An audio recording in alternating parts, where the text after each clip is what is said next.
नमस्कार दोस्तों। आप सभी किसी न किसी मंदिर में जरूर गए होंगे या जाते रहते हैं। और आपने देखा होगा कि हर मंदिर में अंदर घुसते ही एक कछुए की स्थापना की जाती है। और शिव के मंदिर में तो ये कछुआ हमेशा होता है, नंदी बैल के बाद आपको एक कछुआ मिल जाता है। क्या आपने कभी सोचा है कि ये मंदिर में कछुआ क्यों होता है? क्यों नहीं वहां पे एक मेंढक होता है? क्यों नहीं वहां पे एक मछली होती है? क्यों नहीं वहां पे एक ऑक्टोपस होता है? ये कछुआ ही क्यों पाया जाता है? ये कछुआ ही क्यों स्थापित किया जाता है? तो ये जानने के लिए हमें थोड़ा पौराणिक काल में जाना पड़ेगा। तो मैं आपको एक पौराणिक कथा सुनाता हूँ। एक बार इंद्र देवता अपने हाथी ऐरावत पे सवार थे और ऋषि दुर्वासा उनसे मिलने के लिए गए। और जब मिलने के लिए गए तो बड़े प्यार से वो एक पुष्प की माला उनके लिए ले गए और उन्होंने जाके इंद्र देवता को माला गिफ्ट की। इंद्रदेव ने जैसे वो माला देखी, वो माला उन्होंने ऐरावत को पहना दी। और ऐरावत को वो माला पहन के कुछ मजा नहीं आया, वो बहुत ज्यादा खुश नहीं हुआ।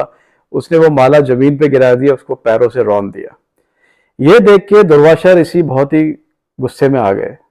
उनका क्रोध काफी बढ़ गया और उन्होंने इंद्र देवता को श्राप दे दिया। ना सिर्फ उन्होंने इंद्र देवता को श्राप दिया, उन्होंने सभी देवताओं को श्राप दे दिया कि तुम लोगों को जो अमृत मिला हुआ है, तुम जो अमर हो, वो धीरे धीरे क्षीण हो जाएगा, तुम दुर्बल हो जाओगे, तुम्हारी सारी शक्तियां, सारी दैविक शक्तियां खत्म हो जाओगी। तो ना तुम अमर रहोगे, ना तुम बलशाली रहोगे, तुम निर्बल हो जाओगे।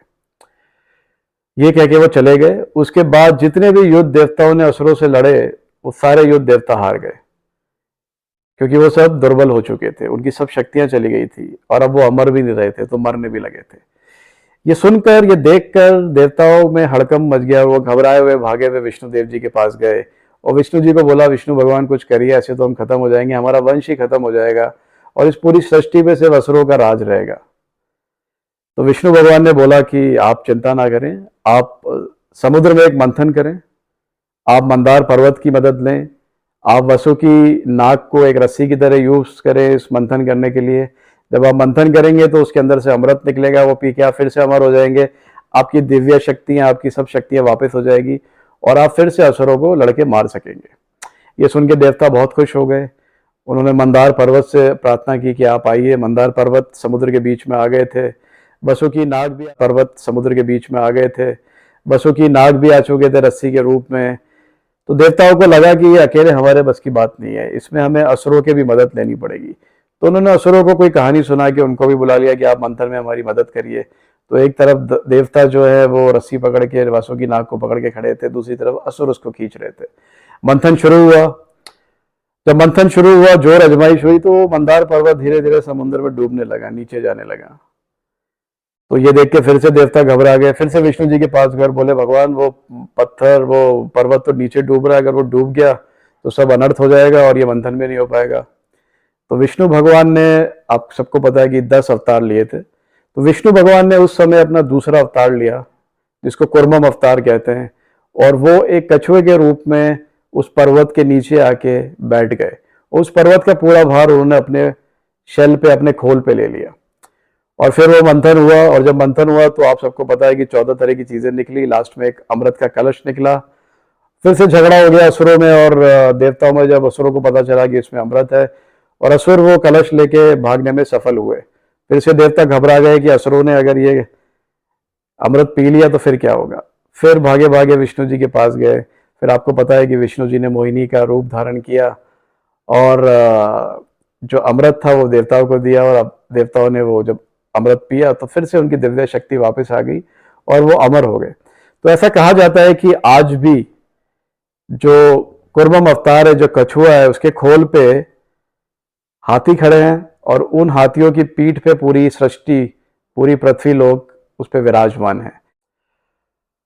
अगर दूसरी तरीके से देखें तो जो कछुआ होता है, जब वो अपने बच्चों को पैदा करता है, जब अंडे देता है, तो कभी उसके ऊपर बैठता नहीं है, ना वो कभी अपने बच्चों को टच कर पाता है। वो सिर्फ अपनी आंखों से अपने बच्चों को देखता है, अंडे को देखता है, और आंखों से ही सारा प्यार दर्शाता है, आंखों से उनका मार्गदर्शन करता है और आंखों से उनका पालन पोषण करता है।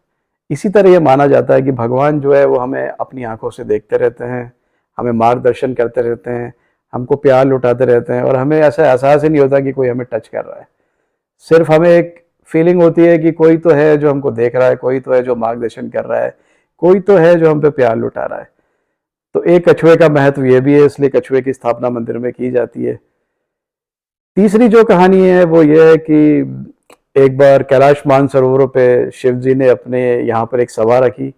उस सभा में उन्होंने सभी जानवरों को आमंत्रित किया और उनको बोला आप अपनी अपनी कला दिखाइए, जिसकी कला से मैं इम्प्रेस होऊंगा, जिसकी कला सबसे अच्छी होगी उसको मैं अपने पास श्रेष्ठ स्थान पे रखूंगा नंदी के बाद। तो बहुत सारे जानवर आए थे, सभी अपनी अपनी कला दिखा रहे थे, बस तभी एक छोटा सा गंदा सा दिखने में वाला कछुआ आया और सब जानवर उसको देख के हंसने लगे कि ये छोटा सा कछुआ, ये दिखने में जो गंदा भी है, ये क्या दिखा पाएगा, इसके पास तो कुछ है भी नहीं, ना आकार है, ना शरीर, ना बल है। तो ये देख के जानवर उस पर हंसने लगे, भड़क भी गए, उसको मारने लगे, प्रहार करने लगे। जब सारे जानवर मिल के उस पर हंस रहे थे, उस पर प्रहार कर रहे थे, तो कछुए ने अपने चारों पैरों को अपने खोल के अंदर ले लिया, अपनी गर्दन को अपने शरीर के अंदर ले लिया और वहां चुपचाप बैठ गया। उस पर प्रहार का, गालियों का, अट्टहास का, हंसी का कोई असर नहीं हो रहा था। और जब सारे जानवर ये थक हार के वापस बैठ गए तो फिर कछुए ने अपनी गर्दन और अपने पैर वापस निकाले। ये देख के शिव जी बहुत ही इंप्रेस हो गए।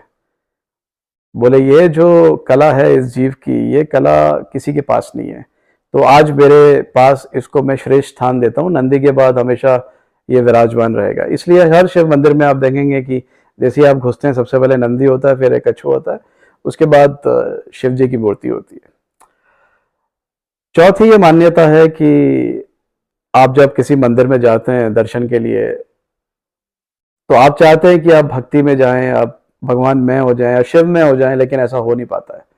आप जब अंदर जाते हैं तो सबसे पहले आपको चिंता होती है कि यार मेरे कोई जूते चुरा के नहीं ले जाएं। कल ही मैंने 10,000 के एडिडास के जूते लिए। चिंता रहती है कि गाड़ी को मैं रॉन्ग पार्किंग में पार्क कर गया हूँ, ऐसा नहीं हो कि पुलिस वाले उठा के ले जाए। चिंता रहती है कि यहाँ पे इतनी भीड़ है, पता नहीं कब नंबर आएगा, दर्शन में लेट हो गया तो ऑफिस पहुंचने में लेट होऊंगा तो बॉस चिल्लाएंगे, वैसे ही आजकल मेरी और बॉस की नहीं बनती है। तो इन सारी चिंताओं को लेके मंदिर में भगवान के पास जाते हैं। तो ये कछुआ हमें वहीं दरवाजे पे ये सीख देता है कि आपकी जो 5 इंद्रियां हैं, जो आपका ध्यान भटकाती हैं, आपके मन को अस्थिर कर देती हैं, आप इनको कछुए की तरह, जैसे कछुआ अपने 4 पैर और गर्दन को अंदर ले लेता है, वैसे आप अपनी इंद्रियों को अंदर लेके शांत मन से अंदर जाएं और भगवान की भक्ति करें। आप किसी भी चीज़ से अट्रैक्ट नहीं हो, सारी वासनाओं से, सारे काम से आप दूर रहें, आपकी इंद्रियां काबू में रहे, तभी आपका और भगवान का मिलन हो पाएगा और अच्छी भक्ति हो पाएगी। तो इसलिए वो कछुआ वहां रखा जाता है। तो मुझे उम्मीद है कि मैंने आपके काफ़ी सारे संदेह, संशय आज दूर किए होंगे कि कछुआ क्यों मंदिर में रहता है। इसी तरह अगर आपके मन में और कोई संदेह है या संशय है तो आप कमेंट बॉक्स में मुझे कमेंट करें।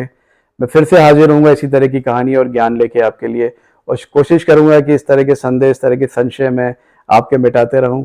Thank you very much, take care and happy Sunday.